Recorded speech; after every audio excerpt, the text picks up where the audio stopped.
नमस्कार खबरों के इस बुलेटिन में तुहाडा स्वागत है। मैं रमा शंकर। पहला पेश ने चोणवीं खबरां। केंद्रीय कैबिनेट ने जरूरी वस्तां कानून विच सोध नूं दित्ती मंजूरी।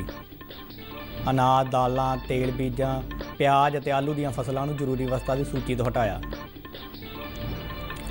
किसान अपनी फसल मंडियां तो इलावा सूबे विच जां सूबे तो बाहर वेचण लई सुतंत्र होणगे। प्रधानमंत्री मोदी ने कैबिनेट के फैसलों का स्वागत करदਿਆਂ कहा है कि इन्हां फैसलों नाल एक भारत एक मंडी बनाउण विच मदद मिलेगी। पंजाब के किसानों ते खेती माहरां ने खेती संबंधी केंद्रीय कैबिनेट के फैसलों का स्वागत किया।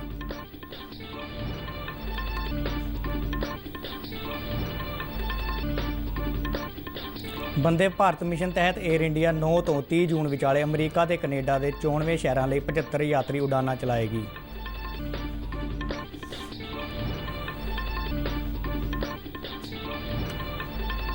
पंजाब के पेंडू और शहरी इलाकों के विकास लिए खजाना महकमे वालों 1118 करोड़ रुपए की रकम जारी। पेंडू खेतरों में मनरेगा अधीन 650 करोड़ रुपए की लागत से 1,30,000 काम कराने की योजना का खाका तैयार।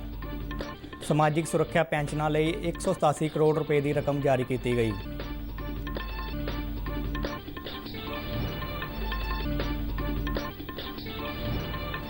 जलंधर में कोविड-19 महामारी कारण एक होर व्यक्ति की मौत होने नाल सूबे में करोना मृतकों की गिनती 47 हुई। 34 होर नवे मरीजों के सामने आने नाल सूबे में पुष्टि वाले मरीजों की गिनती 2376 तक पहुंची। ते हुण खबरां विस्तार नाल। केंद्रीय कैबिनेट ने कोई 6.5 दहाके पुराने जरूरी वस्तां कानून विच सोध नूं मंजूरी दे दित्ती है। प्रधानमंत्री नरेंद्र मोदी की प्रधानगी हेठ कल नवीं दिल्ली विच होई कैबिनेट की मीटिंग विच ग्रामीण भारत नूं हुलारा देण लई खेती सैक्टर विच तब्दीली लिआउण अते किसानां दी आमदन वधाउण दे संबंध विच कई महत्वपूर्ण फैसले लए गए। सूचना ते प्रसारण मंत्री प्रकाश जावड़ेकर अते खेती मंत्री नरेंद्र सिंह तोमर ने मीटिंग विच लए गए फैसलिਆਂ बारे पत्रकारां नूं जानकारी दित्ती। जावड़ेकर ने कहा है कि जरूरी वस्तां कानून विच सोध नाल अनाज, दालां, तेल बीजां, खुराकी तेल, प्याज ते आलू दीआं फसलां नूं जरूरी वस्तां दी सूची विचों हटा दित्ता गया है। उन्होंने दस्सिया कि केंद्र के इस फैसले नाल किसानां नूं अपणीआं फसलां दा बेहतर मुੱਲ मिल सकेगा अते निजी सरमाएकारां तो गैर जरूरी दखलअंदाजी का खदशा दूर होवेगा। कृषि के बारे में ऐतिहासिक फैसले हुए हैं। किसान की 50 साल से जो मांगे थी वो आज पूरी हो रही है। पहला अत्यावश्यक कानून इसेंशियल कमोडिटीज एक्ट, अत्यावश्यक वस्तु कानून, उसमें किसान हितैषी सुधार किए गए हैं और इसका परिणाम होगा कि किसान को अच्छी कीमत मिलेगी। अनाज, तेल, तिलहन, दाल, प्याज, आलू ऐसी वस्तुएं इसेंशियल कमोडिटीज एक्ट से बाहर कर दिए गए। उन्होंने कहा कि भारत में कई खेती वस्तां का उत्पादन लोड़ तो वध हुंदा है, पर किसानां नूं उसके भंडारण, प्रोसैसिंग अते दरामद करन लई सरमाए की घाट होण अते उत्पादां दा ढुकवां मुੱਲ ना मिलण कारण निराशा होण दी भी पैंदा है। उन्होंने दस्सिया कि कैबिनेट ने खेती उत्पादां के वपार अते वंज संबंधी ऑर्डीनैंस 2020 नूं भी मंजूरी दित्ती है। इस ऑर्डीनैंस नाल अजिहा माहौल बनाउण विच मदद मिलेगी जिस नाल किसान अते वपारी अपनी पसंद के खेती उत्पादां की खरीद अते विक्री कर सकणगे। तय प्लान के अनुसार किसान को तय प्लान के अनुसार वो निर्यात कर सकता है, भंडारण कर सकता है, ये सब सहूलतें उसको मिलेगी।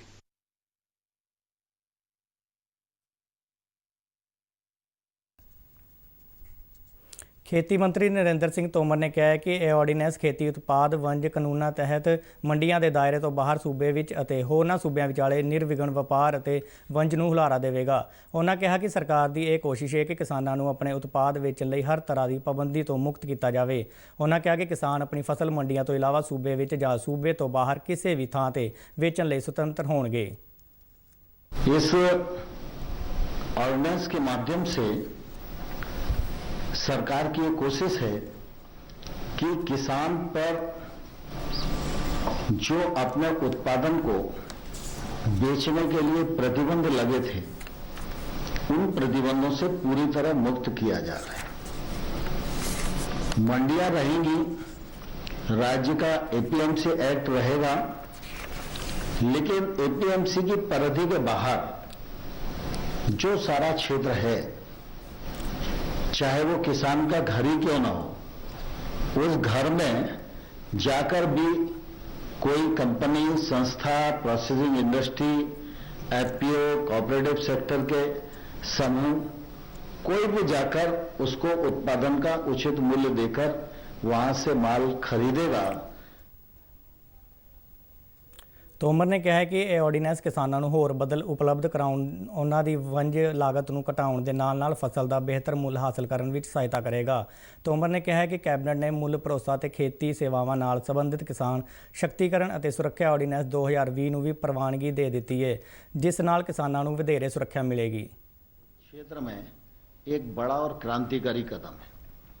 आज आवश्यक वस्तु अधिनियम में संशोधन और किसान उपज व्यापार वाणिज्य संवर्धन और सरलीकरण अध्यादेश, और दूसरा हमारा मूल्य आश्वासन कृषि सेवाओं के करार के लिए किसानों का सशक्तिकरण और संरक्षण अध्यादेश, ये तीनों ऐसे महत्वपूर्ण निर्णय हैं कि कृषि के क्षेत्र में मैं ये कहूं तो अतिशयोक्ति नहीं होना चाहिए कि आज का दिन एक ऐतिहासिक दिन है। ਪ੍ਰਧਾਨ ਮੰਤਰੀ ਨਰਿੰਦਰ ਮੋਦੀ ਨੇ ਕਿਹਾ ਹੈ ਕਿ ਕੈਬਨਿਟ ਵੱਲੋਂ ਲਏ ਗਏ ਫੈਸਲਿਆਂ ਨਾਲ ਗ੍ਰਾਮੀਣ ਭਾਰਤ ਅਤੇ ਖਾਸ ਤੌਰ ਤੇ ਦੇਸ਼ ਦੇ ਮਿਹਨਤੀ ਕਿਸਾਨਾਂ ਤੇ ਚੰਗਾ ਅਸਰ ਪਵੇਗਾ। ਉਹਨਾਂ ਕਿਹਾ ਕਿ ਖੇਤੀ ਸੈਕਟਰ ਵਿੱਚ ਸੁਧਾਰਾਂ ਦੀ ਲੰਬੇ ਸਮੇਂ ਤੋਂ ਇੰਤਜ਼ਾਰ ਕੀਤੀ ਜਾ ਰਹੀ ਸੀ ਅਤੇ ਕੱਲ੍ਹ ਕੈਬਨਿਟ ਵੱਲੋਂ ਲਏ ਗਏ ਫੈਸਲਿਆਂ ਨਾਲ ਇਹ ਸੰਭਵ ਹੋ ਗਿਆ ਹੈ। ਉਹਨਾਂ ਕਿਹਾ ਕਿ ਖੇਤੀ ਉਤਪਾਦਾਂ ਦੇ ਵਪਾਰ ਅਤੇ ਵਣਜ ਸੰਬੰਧੀ ਆਰਡੀਨੈਂਸ ਨਾਲ ਇੱਕ ਭਾਰਤ ਇੱਕ ਮੰਡੀ ਬਣਾਉਣ ਵਿੱਚ ਮਦਦ ਮਿਲੇਗੀ। ਉਹਨਾਂ ਕਿਹਾ ਕਿ ਇਸ ਆਰਡੀਨੈਂਸ ਵਿਚਲੀਆਂ ਤਜਵੀਜ਼ਾਂ ਨਾਲ ਤਕਨਾਲੋਜੀ ਦਾ ਇਸਤੇਮਾਲ ਵਧੇਗਾ ਅਤੇ ਵਿਵਾਦਾਂ ਨੂੰ ਹੱਲ ਕਰਨ ਵਿੱਚ ਮਦਦ ਮਿਲੇਗੀ। ਮੋਦੀ ਨੇ ਕਿਹਾ ਕਿ ਕਿਸਾਨਾਂ ਨੂੰ ਫਸਲ ਦੀ ਬਿਹਤਰ ਕੀਮਤ ਅਤੇ ਖੇਤੀ ਸੇਵਾਵਾਂ ਨੂੰ ਭਰੋਸਾ ਦੇਣ ਵਾਲੇ ਆਰਡੀਨੈਂਸ ਨਾਲ ਕਿਸਾਨਾਂ ਦੇ ਹਿੱਤ ਸੁਰੱਖਿਅਤ ਅਤੇ ਹੋਣਗੇ ਅਤੇ ਉਹ ਆਪਣੀ ਫਸਲ ਆਪਣੀ ਮਰਜ਼ੀ ਨਾਲ ਵੇਚਣ ਲਈ ਸੁਤੰਤਰ ਹੋਣਗੇ। ਪੰਜਾਬ ਦੇ ਕਿਸਾਨਾਂ ਨੇ ਖੇਤੀ ਸੈਕਟਰ ਸੰਬੰਧੀ ਕੇਂਦਰ ਸਰਕਾਰ ਵੱਲੋਂ ਲਏ ਗਏ ਫੈਸਲਿਆਂ ਨੂੰ ਇਤਿਹਾਸਕ ਦੱਸਿਆ ਹੈ। ਪ੍ਰਸਾਰ ਭਾਰਤੀ ਦੇ ਮੋਹਾਲੀ ਸਥਿਤ ਨੁਮਾਇੰਦੇ ਨੇ ਜ਼ਿਲ੍ਹੇ ਦੇ ਮਲਿਕਪੁਰ, ਝੁੰਗੀਆਂ ਅਤੇ ਖਰੜ ਦੇ ਕਿਸਾਨਾਂ ਨਾਲ ਗੱਲਬਾਤ ਕੀਤੀ। ਕੋਰੋਨਾ ਵਾਇਰਸ ਦੇ ਵਿੱਚ 20 ਲੱਖ ਕਰੋੜ ਦਾ ਪੈਕੇਜ ਦਿੱਤਾ ਸੀ। ਇੱਕ ਅੱਜ ਹੋਰ ਆਰਡੀਨੈਂਸ ਜਾਰੀ ਕੀਤਾ ਹੈ, ਜਿਸ ਨਾਲ ਅਸੀਂ ਕਿਤੇ ਵੀ ਆਪਣੀ ਫਸਲ, ਕੋਈ ਵੀ ਫਸਲ ਕਿਸੇ ਵੀ ਦੇਸ਼ ਦੇ ਕੋਨੇ ਤੇ ਜਾ ਕੇ ਵੇਚ ਸਕਦੇ ਹਾਂ ਤੇ ਜਿੱਥੇ ਸਾਨੂੰ ਰੇਟ ਵੱਧ ਮਿਲੂਗਾ ਅਸੀਂ ਉੱਥੇ ਜਾ ਕੇ ਵੇਚ ਸਕਦੇ ਹਾਂ ਜੀ। ਤੇ ਇਸ ਨਾਲ ਅਸੀਂ ਇਸ ਸਰਕਾਰ ਦਾ ਬਹੁਤ ਧੰਨਵਾਦ ਕਰਦੇ ਹਾਂ ਤੇ ਦੱਸ ਕਿ ਉਹ ਖੋਲ੍ਹੇ ਆ ਜੀ, ਉਹਨਾਂ ਦਾ ਵੀ ਅਸੀਂ ਨਾਲ ਬਹੁਤ ਕਿਸਾਨਾਂ ਨੂੰ ਫਾਇਦਾ ਹੋਊਗਾ ਜੀ। ਤੇ ਮੋਦੀ ਸਰਕਾਰ ਨੇ ਕਿਸਾਨਾਂ ਨੂੰ ਕਿਸਾਨ ਕ੍ਰੈਡਿਟ ਕਾਰਡ ਜਾਰੀ ਕੀਤੇ ਹਨ, ਜਿਸ ਨਾਲ ਕਿਸਾਨ ਪੈਸੇ ਲੈ ਸਕਦੇ ਹਨ ਤੇ ਟਾਈਮ ਸਿਰ ਮੋੜ ਸਕਦੇ ਹਨ ਤੇ ਇਸ ਨਾਲ ਵੀ ਬੜਾ ਫਾਇਦਾ ਕਿਸਾਨਾਂ ਨੂੰ ਹੋਊਗਾ ਜੀ ਤੇ ਦੇਸ਼ ਤਰੱਕੀ ਕਰੂਗਾ ਜੀ, ਕਿਸਾਨ ਤਰੱਕੀ ਕਰਨਗੇ ਜੀ। ਵਨ ਨੇਸ਼ਨ ਵਨ ਮਾਰਕੀਟ ਕਿਤੇ ਵੀ ਚੱਲ ਸਕਦੇ ਹਾਂ ਜੀ।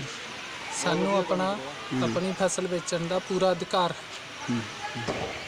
ਇਸ ਕਰਕੇ ਅਸੀਂ ਆਪਣੀ ਫਸਲ ਕਿਤੇ ਵੀ ਵੇਚ ਸਕਦੇ ਹਾਂ, ਉਸ ਦਾ ਸਾਨੂੰ ਪੂਰਾ ਮੁੱਲ ਮਿਲਣਾ ਚਾਹੀਦਾ ਹੈ। ਇਸ ਕਰਕੇ ਅਸੀਂ ਆਪਣੀ ਜ਼ਿਮੀਂਦਾਰ, ਆਪਣੀ ਕਿਸਾਨ ਆਪਣੀ ਫਸਲ ਵੇਚਣ ਦਾ ਪੂਰਾ ਅਧਿਕਾਰ ਹੈ। ਜੈ ਜਵਾਨ ਕੈ ਜੈ ਕਿਸਾਨ। ਮੋਦੀ ਸਾਹਿਬ ਦਾ ਸ਼ੁਕਰੀਆ। ਅੱਜ ਮੋਦੀ ਸਾਹਿਬ ਨੇ ਆਪਣਾ ਪੈਕੇਜ ਦਿੱਤਾ ਹੈਗਾ ਤੇ ਉਹਦੀ ਮੈਂ ਸ਼ਲਾਘਾ ਕਰਦਾ ਹਾਂ ਜੀ ਤੇ ਅਸੀਂ ਉਹਨਾਂ ਦਾ ਬਹੁਤ ਧੰਨਵਾਦ ਕਰਦੇ ਹਾਂ।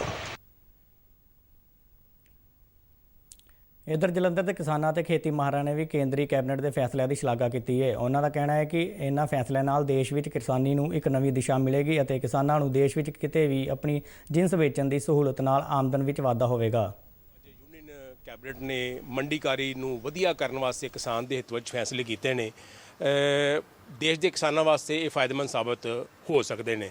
ਬਾਕੀ ਇਹ ਹੈ ਕਿ ਸਾਡੇ ਪੰਜਾਬ ਸੂਬੇ 'ਚ ਜੇ ਗੱਲ ਕਰੀਏ ਤਾਂ ਸਾਡੇ ਜ਼ਿਆਦਾਤਰ ਰਕਬਾ ਝੋਨੇ ਕਣਕ ਦਾ ਹੈਗਾ ਔਰ ਝੋਨੇ ਕਣਕ ਦਾ ਸਰਕਾਰ ਜਿਹੜੀ ਹੈ ਉਹ ਘੱਟੋ ਘੱਟ ਸਮਰਥਨ ਮੁੱਲ ਅਨਾਉਂਸ ਕਰਦੀ ਹੈ। ਕਿਸਾਨਾਂ ਨੂੰ ਦਿੱਕਤ ਭਾਵੇਂ ਇਹਦੇ 'ਚ ਨਹੀਂ ਹੈਗੀ, ਲੇਕਿਨ ਅਸੀਂ ਹਮੇਸ਼ਾ ਕੋਸ਼ਿਸ਼ ਕਰਦੇ ਰਹਿੰਦੇ ਹਾਂ ਕਿ ਕਿਸਾਨ ਡਾਈਵਰਸੀਫਿਕੇਸ਼ਨ ਵਾਲੇ ਪਾਸੇ ਚੱਲੇ, ਹੋਰ ਫਸਲਾਂ ਦੀ ਕਾਸ਼ਤ ਕਰੇ, ਦਾਲਾਂ ਦੀ ਕਾਸ਼ਤ ਕਰੇ, ਮੱਕੀ ਦੀ ਕਾਸ਼ਤ ਕਰੇ। ਔਰ ਉਸ ਪੱਖੋਂ ਸਾਡਾ ਕਿਸਾਨ ਜਿਹੜਾ ਹੈ, ਅਗਰ ਮੱਕੀ ਦੀ ਕਾਸ਼ਤ ਕਰਦਾ ਹੈ, ਦਾਲਾਂ ਦੀ ਕਾਸ਼ਤ ਕਰਦਾ ਹੈ, ਤੇ ਉਹਦੇ ਵਾਸਤੇ ਪੂਰਾ ਦੇਸ਼ ਜਿਹੜਾ ਹੈ ਉਹ ਓਪਨ ਹੋ ਗਿਆ, ਜਿੱਥੇ ਮਰਜ਼ੀ ਆਪਣੀ ਉਪਜ ਨੂੰ ਵੇਚ ਸਕਦਾ ਹੈ। ਕਿਸਾਨ ਵਾਸਤੇ ਬੈਨੀਫਿਟ ਹੋਏਗਾ। ਅੱਜ ਜੋ ਯੂਨੀਅਨ ਕੈਬਨਿਟ ਦਾ ਫੈਸਲਾ ਆਇਆ, ਜਿਸ ਵਿੱਚ ਕਿਸਾਨ ਨੂੰ ਆਪਣੀ ਉਪਜ ਨੂੰ ਖੁੱਲੀ ਮੰਡੀ ਵਿੱਚ ਵੇਚਣ ਦੀ ਇਜਾਜ਼ਤ ਮਿਲ ਗਈ ਆ, ਜਿਹਦੇ ਨਾਲ ਕਿਸਾਨ ਕਿਸੇ ਵੀ ਸੂਬੇ ਵਿੱਚ ਜਾ ਕੇ ਆਪਣੀ ਜਿਹੜੀ ਉਪਜ ਆ ਉਹਨੂੰ ਵੇਚ ਸਕਦਾ। ਇਹ ਜਿਹੜਾ ਫੈਸਲਾ, ਇਸ ਦੇ ਤਹਿਤ ਕਿਸਾਨਾਂ ਨੂੰ ਕਾਫੀ ਫਾਇਦਾ ਹੋਣ ਵਾਲਾ।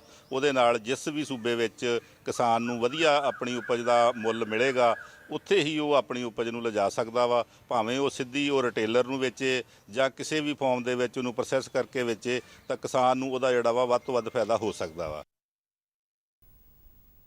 ਵੰਦੇ ਭਾਰਤ ਮਿਸ਼ਨ ਤਹਿਤ ਏਅਰ ਇੰਡੀਆ ਵੱਲੋਂ 9 ਤੋਂ 30 ਜੂਨ ਵਿਚਾਲੇ ਅਮਰੀਕਾ ਤੇ ਕੈਨੇਡਾ ਦੇ ਕੁਝ ਚੋਣਵੇਂ ਸ਼ਹਿਰਾਂ ਲਈ ਹਵਾਬਾਜ਼ੀ ਉਡਾਨਾਂ ਚਲਾਈਆਂ ਜਾਣਗੀਆਂ। ਸ਼ਹਿਰੀ ਹਵਾਬਾਜ਼ੀ ਮੰਤਰੀ ਹਰਦੀਪ ਸਿੰਘ ਪੁਰੀ ਨੇ ਟਵੀਟ ਕਰਕੇ ਕਿਹਾ ਹੈ ਕਿ ਜਿਹੜੇ ਲੋਕ ਅਮਰੀਕਾ ਤੇ ਕੈਨੇਡਾ ਦੀ ਯਾਤਰਾ ਕਰਨਾ ਚਾਹੁੰਦੇ ਨੇ ਅਤੇ ਉੱਥੇ ਜਾਣ ਲਈ ਲੋੜੀਂਦੀਆਂ ਸ਼ਰਤਾਂ ਪੂਰੀਆਂ ਕਰਦੇ ਨੇ, ਉਹ ਇਹਨਾਂ ਉਡਾਨਾਂ ਲਈ ਸੀਟਾਂ ਬੁੱਕ ਕਰਵਾ ਸਕਦੇ ਨੇ। ਕੁਝ ਵਿਦੇਸ਼ੀ ਏਅਰਲਾਈਨਾਂ ਪਹਿਲਾਂ ਤੋਂ ਹੀ ਆਪਣੇ ਨਾਗਰਿਕਾਂ ਨੂੰ ਕੱਢਣ ਲਈ ਉਡਾਨਾਂ ਚਲਾ ਰਹੀਆਂ ਨੇ ਅਤੇ ਹੋਰ ਉਡਾਨਾਂ ਸ਼ੁਰੂ ਕਰਨ ਦੀ ਯੋਜਨਾ ਬਣਾ ਰਹੀਆਂ ਨੇ।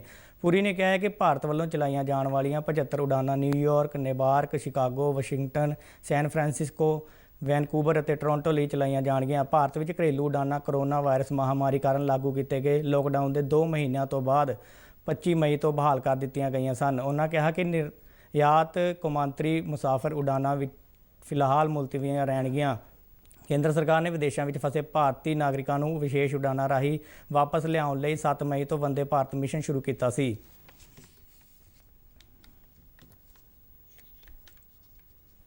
ਪੰਜਾਬ ਦੇ ਸ਼ਹਿਰੀ ਅਤੇ ਪੇਂਡੂ ਇਲਾਕਿਆਂ ਵਿੱਚ ਬੁਨਿਆਦੀ ਢਾਂਚੇ ਦੇ ਕੰਮਾਂ ਨੂੰ ਮੁੜ ਤੋਂ ਸ਼ੁਰੂ ਕਰਨ ਅਤੇ ਕੋਵਿਡ-19 ਮਹਾਮਾਰੀ ਦੇ ਮੱਦੇਨਜ਼ਰ ਸਮਾਜਿਕ ਸੁਰੱਖਿਆ ਨੂੰ ਯਕੀਨੀ ਬਣਾਉਣ ਦੇ ਮੰਤਵ ਨਾਲ ਵਿੱਤ ਵਿਭਾਗ ਨੇ 1118 ਕਰੋੜ ਰੁਪਏ ਦੀ ਰਾਸ਼ੀ ਜਾਰੀ ਕੀਤੀ ਹੈ। ਮੁੱਖ ਮੰਤਰੀ ਦਫ਼ਤਰ ਦੇ ਇੱਕ ਬੁਲਾਰੇ ਨੇ ਚੰਡੀਗੜ੍ਹ ਵਿੱਚ ਦੱਸਿਆ ਹੈ ਕਿ ਕੋਵਿਡ-19 ਦੇ ਸੰਕਟ ਦੇ ਬਾਵਜੂਦ ਮਹਿਕਮੇ ਨੇ ਸਰਕਾਰੀ ਮੁਲਾਜ਼ਮਾਂ ਦੀ ਤਨਖਾਹ ਜਾਰੀ ਕਰ ਦਿੱਤੀ ਹੈ। ਬੁਲਾਰੇ ਨੇ ਕਿਹਾ ਕਿ ਸੂਬੇ ਦੇ ਵਿਕਾਸ ਨੂੰ ਯਕੀਨੀ ਬਣਾਉਣ ਲਈ ਪੇਂਡੂ ਵਿਕਾਸ ਅਤੇ ਪੰਚਾਇਤ ਵਿਭਾਗ ਨੂੰ 735 ਕਰੋੜ ਰੁਪਏ ਦੀ ਗ੍ਰਾਂਟ ਜਾਰੀ ਕੀਤੀ ਗਈ। ਇਸ ਤੋਂ ਇਲਾਵਾ ਹੋਰ ਰਾਸ਼ੀ ਸਮਾਰਟ ਪਿੰਡ ਮੁਹਿੰਮ ਦੇ ਦੂਜੇ ਗੇੜ ਤਹਿਤ ਜਾਰੀ ਕੀਤੀ ਗਈ, ਜਿਸ ਨਾਲ ਇਹ ਯੋਜਨਾ 3040 ਕਰੋੜ ਰੁਪਏ ਦੀ ਹੋਵੇਗੀ। ਜ਼ਿਕਰਯੋਗ ਹੈ ਕਿ ਪੰਜਾਬ ਮੰਤਰੀ ਮੰਡਲ ਨੇ ਪਿਛਲੇ ਮਹੀਨੇ 27 ਮਈ ਨੂੰ 2020-2022 ਲਈ ਆਪਣੇ ਕਈ ਮੁੱਖ ਪ੍ਰੋਗਰਾਮਾਂ ਅਧੀਨ ਇਹ ਫੰਡ ਪਿੰਡਾਂ ਦੀ ਨੁਹਾਰ ਬਦਲਣ ਲਈ ਰਣਨੀਤੀ ਲਈ ਉਪਲਬਧ ਕਰਾਉਣ ਦਾ ਫੈਸਲਾ ਕੀਤਾ ਸੀ, ਤਾਂ ਜੋ ਪੇਂਡੂ ਇਲਾਕਿਆਂ ਦੇ ਲੋਕਾਂ ਨੂੰ ਕੋਵਿਡ-19 ਮਹਾਮਾਰੀ ਕਾਰਨ ਚੱਲਣੀਆਂ ਪੈ ਰਹੀਆਂ ਮੁਸੀਬਤਾਂ ਨੂੰ ਘੱਟ ਕੀਤਾ ਜਾ ਸਕੇ। ਬੁਲਾਰੇ ਨੇ ਕਿਹਾ ਹੈ ਕਿ ਪੇਂਡੂ ਵਿਕਾਸ ਨੂੰ ਹੋਰ ਹੁਲਾਰਾ ਦੇਣ ਲਈ 650 ਕਰੋੜ ਰੁਪਏ ਦੇ ਤਕਰੀਬਨ 1,30,000 ਕੰਮਾਂ ਨੂੰ ਮਨਰੇਗਾ ਅਧੀਨ ਕਰਵਾਇਆ ਜਾਵੇਗਾ, ਜਿਸ ਨਾਲ ਇਸ ਵਰ੍ਹੇ ਦੌਰਾਨ ਗਰੀਬਾਂ ਅਤੇ ਲੋੜਵੰਦ ਲੋਕਾਂ ਨੂੰ ਰੁਜ਼ਗਾਰ ਦੇ ਵਧੇਰੇ ਮੌਕੇ ਉਪਲਬਧ ਹੋਣਗੇ। ਬੁਲਾਰੇ ਨੇ ਕਿਹਾ ਕਿ ਗਰੀਬ ਪੱਖੀ ਇਹਨਾਂ ਉਪਰਾਲਿਆਂ ਨਾਲ ਸਮਾਜ ਦੇ ਗਰੀਬ ਅਤੇ ਲੋੜਵੰਦ ਲੋਕਾਂ ਦੀਆਂ ਮੁਸੀਬਤਾਂ ਨੂੰ ਘੱਟ ਕਰਨ ਵਿੱਚ ਮਦਦ ਮਿਲੇਗੀ, ਜੋ ਕੋਵਿਡ-19 ਮਹਾਮਾਰੀ ਕਾਰਨ ਭਾਰੀ ਮੁਸ਼ਕਲਾਂ ਦਾ ਸਾਹਮਣਾ ਕਰ ਰਹੇ ਨੇ। ਬੁਲਾਰੇ ਨੇ ਕਿਹਾ ਕਿ ਮਨਰੇਗਾ ਅਧੀਨ 250 ਕਰੋੜ ਰੁਪਏ ਦੇ 7000 ਕੰਮਾਂ ਨੂੰ ਪਹਿਲਾਂ ਹੀ ਪ੍ਰਵਾਨਗੀ ਦਿੱਤੀ ਜਾ ਚੁੱਕੀ ਸੀ। ਇਸੇ ਤਰ੍ਹਾਂ ਵਿੱਤ ਵਿਭਾਗ ਨੇ ਪੰਜਾਬ ਰਾਜ ਬਿਜਲੀ ਨਿਗਮ ਨੂੰ ਬਿਜਲੀ ਦੀ ਸਬਸਿਡੀ ਦੇ ਹਿੱਸੇ ਵਜੋਂ 150 ਕਰੋੜ ਰੁਪਏ ਦੀ ਰਾਸ਼ੀ ਜਾਰੀ ਕੀਤੀ ਹੈ, ਜਦ ਕਿ 187 ਕਰੋੜ ਰੁਪਏ ਸਮਾਜਿਕ ਸੁਰੱਖਿਆ ਹੇਠ ਦਿੱਤੀਆਂ ਜਾਣ ਵਾਲੀਆਂ ਪੈਨਸ਼ਨਾਂ ਅਤੇ 46 ਕਰੋੜ ਰੁਪਏ ਸ਼ਹਿਰੀ ਇਲਾਕਿਆਂ ਵਿੱਚ ਵਿਕਾਸ ਕੰਮਾਂ ਲਈ Punjab municipal infrastructure development company ਨੂੰ ਗ੍ਰਾਂਟ ਵਜੋਂ ਦਿੱਤੀ ਗਈ ਸੀ। ਕੋਵਿਡ-19 ਮਹਾਮਾਰੀ ਕਾਰਨ ਇੱਕ ਹੋਰ ਵਿਅਕਤੀ ਦੀ ਮੌਤ ਹੋਣ ਨਾਲ ਪੰਜਾਬ ਵਿੱਚ ਕਰੋਨਾ ਕਾਰਨ ਮਰਨ ਵਾਲੇ ਵਿਅਕਤੀਆਂ ਦੀ ਗਿਣਤੀ 47 ਹੋ ਗਈ ਹੈ। ਇਸੇ ਦੌਰਾਨ ਸੂਬੇ ਵਿੱਚ ਕਰੋਨਾ ਦੀ ਪੁਸ਼ਟੀ ਵਾਲੇ 34 ਹੋਰ ਮਰੀਜ਼ ਸਾਹਮਣੇ ਆਏ ਨੇ, ਜਿਸ ਨਾਲ ਪੁਸ਼ਟੀ ਵਾਲੇ ਮਰੀਜ਼ਾਂ ਦੀ ਗਿਣਤੀ 2376 ਤੱਕ ਪਹੁੰਚ ਗਈ ਹੈ। ਇੱਕ ਸਰਕਾਰੀ ਬੁਲਾਰੇ ਨੇ ਚੰਡੀਗੜ੍ਹ ਵਿੱਚ ਦੱਸਿਆ ਕਿ ਜਲੰਧਰ ਦੇ 64 ਵਰ੍ਹਿਆਂ ਦੇ ਇੱਕ ਵਿਅਕਤੀ ਦੀ ਲੁਧਿਆਣਾ ਦੇ ਹਸਪਤਾਲ ਵਿੱਚ ਮੌਤ ਹੋਣ ਨਾਲ ਸੂਬੇ ਵਿੱਚ ਮਰਨ ਵਾਲਿਆਂ ਵਿਅਕਤੀਆਂ ਦੀ ਗਿਣਤੀ 47 ਹੋ ਗਈ ਹੈ। ਬੁਲਾਰੇ ਨੇ ਕਿਹਾ ਕਿ ਕੱਲ੍ਹ ਨਵੇਂ ਆਏ 34 ਕਰੋਨਾ ਮਾਮਲਿਆਂ ਵਿੱਚ ਪਠਾਨਕੋਟ ਅਤੇ ਮੋਹਾਲੀ ਤੋਂ 7-7, ਜਲੰਧਰ, ਗੁਰਦਾਸਪੁਰ, ਫਰੀਦਕੋਟ ਅਤੇ ਹੁਸ਼ਿਆਰਪੁਰ ਤੋਂ 3-3, ਪਟਿਆਲਾ, ਮੁਕਤਸਰ ਅਤੇ ਅੰਮ੍ਰਿਤਸਰ ਤੋਂ 2-2 ਤੇ ਸ਼ਹੀਦ ਭਗਤ ਸਿੰਘ ਨਗਰ ਅਤੇ ਬਠਿੰਡਾ ਤੋਂ 1-1 ਮਰੀਜ਼ ਦੀ ਕਰੋਨਾ ਨਾਲ ਪੀੜਤ ਹੋਣ ਦੀ ਪੁਸ਼ਟੀ ਹੋਈ ਹੈ। ਅਧਿਕਾਰੀ ਨੇ ਦੱਸਿਆ ਹੈ ਕਿ ਇਹਨਾਂ ਨਵੇਂ ਮਰੀਜ਼ਾਂ ਵਿੱਚ ਵਿਦੇਸ਼ਾਂ ਤੋਂ ਵਾਪਸ ਆਏ 6 ਵਿਅਕਤੀ ਸ਼ਾਮਲ ਨੇ। ਇਸੇ ਦੌਰਾਨ ਕੱਲ੍ਹ 12 ਮਰੀਜ਼ਾਂ ਨੂੰ ਸਿਹਤਯਾਬ ਹੋਣ ਤੋਂ ਬਾਅਦ ਹਸਪਤਾਲਾਂ ਤੋਂ ਛੁੱਟੀ ਦੇ ਦਿੱਤੀ ਗਈ। ਇਹਨਾਂ ਵਿੱਚ ਹੁਸ਼ਿਆਰਪੁਰ ਅਤੇ ਪਠਾਨਕੋਟ ਦੇ 4-4, ਅੰਮ੍ਰਿਤਸਰ ਦੇ 3 ਅਤੇ ਬਰਨਾਲਾ ਦਾ 1 ਵਿਅਕਤੀ ਸ਼ਾਮਲ ਹੈ। ਅਧਿਕਾਰੀ ਨੇ ਦੱਸਿਆ ਕਿ ਹੁਣ ਤੱਕ ਸਿਹਤਯਾਬ ਹੋਣ ਵਾਲੇ ਮਰੀਜ਼ਾਂ ਦੀ ਗਿਣਤੀ 2029 ਹੋ ਗਈ ਹੈ ਅਤੇ ਸੂਬੇ ਦੇ ਵੱਖ-ਵੱਖ ਹਸਪਤਾਲਾਂ ਵਿੱਚ 300 ਮਰੀਜ਼ਾਂ ਦਾ ਇਲਾਜ ਚੱਲ ਰਿਹਾ ਹੈ। ਅੰਮ੍ਰਿਤਸਰ ਜ਼ਿਲ੍ਹਾ 390 ਕਰੋਨਾ ਮਾਮਲਿਆਂ ਨਾਲ ਪਹਿਲੇ ਥਾਂ ਤੇ ਟਿਕਿਆ ਹੋਇਆ ਹੈ, ਜਦ ਕਿ ਜਲੰਧਰ ਵਿੱਚ 258, ਲੁਧਿਆਣਾ ਵਿੱਚ 200, ਤਰਨਤਾਰਨ ਵਿੱਚ 157, ਗੁਰਦਾਸਪੁਰ ਵਿੱਚ 144, ਹੁਸ਼ਿਆਰਪੁਰ ਵਿੱਚ 133, ਪਟਿਆਲਾ ਵਿੱਚ 125, ਮੋਹਾਲੀ ਵਿੱਚ 120, ਸ਼ਹੀਦ ਭਗਤ ਸਿੰਘ ਨਗਰ ਵਿੱਚ 105 ਅਤੇ ਸੰਗਰੂਰ ਵਿੱਚ 102 ਪੁਸ਼ਟੀ ਵਾਲੇ ਮਾਮਲੇ ਨੇ। ਇਸ ਦੇ ਨਾਲ ਹੀ ਖਬਰਾਂ ਦਾ ਇਹ ਬੁਲੇਟਿਨ ਖਤਮ ਹੁੰਦਾ ਹੈ। ਆਗਿਆ ਦਿਓ, ਨਮਸਕਾਰ।